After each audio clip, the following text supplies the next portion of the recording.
What you're about to see are examples of bad behavior in the workplace. Behavior you told us about on Facebook.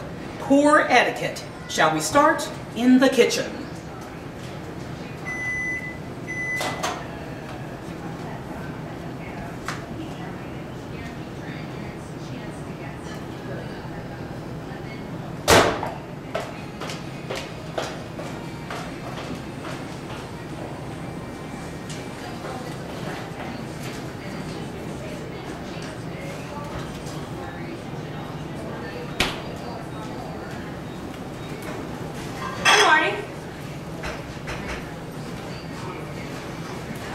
I'm curious what you thought about the meeting the other day regarding the demos that we're targeting.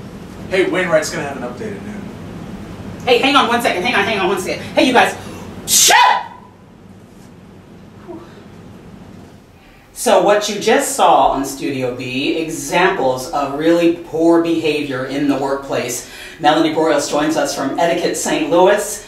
You hear this stuff all the time, don't you? We hear it. We see it everywhere. Nobody is immune from this. It's very common. It is. The question is what to do about people who steal lunches, about people who sneeze and don't cover their mouths. Should we confront them to correct the behavior? The rule of thumb has always been that if you are a coworker, that you shouldn't really correct other people's manners. That is something that other people do. Now, if you're a supervisor, if you're someone's coach, mentor, boss, parent, then you can certainly say, you know what, that was inappropriate. And so I think that's a good option. It is really difficult if it's your peer because it's a relationship changer. So sometimes companies will put out a list of rules. Hey, some things to keep in mind this winter season. Please cover when you sneeze, or don't wear so much fragrance because people might be allergic to it and we can smell you before we see you. Or please don't steal people's food. There's notes on the refrigerator all the time. Or clean the microwave, for goodness sakes, your mother doesn't work here. And even if she does, it's not her job anymore to clean up after you. We see all of those kinds of things. I think the very best thing we can do as a company, remind our employees to think of others first. To think before they act, speak, post, think before they do things. Is that the way they would want to be treated? If we put out reminders from time to time about that, then that will help the situation. But it needs to be part of an employee review process. One of the things, Melanie, that I got on Facebook frequently was people using profanity in the workplace. That's not only poor etiquette to me, it's something else. It's a sign of, it's a lack of self-control. And so profanity is something that we should not use in the workplace. It gives people an impression of you that you lack self-control and that you don't have a very large vocabulary. We all get frustrated, but the workplace is certainly a place that we want to put our best foot forward.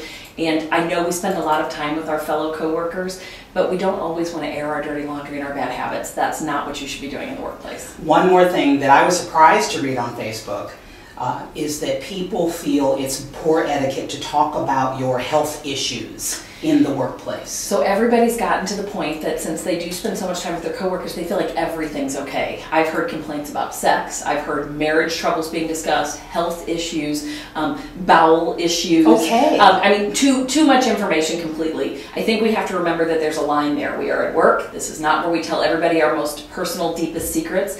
You want your coworkers to see you as dependable, professional, someone who's ready, willing, and able, not, is she sick? Is she having issues?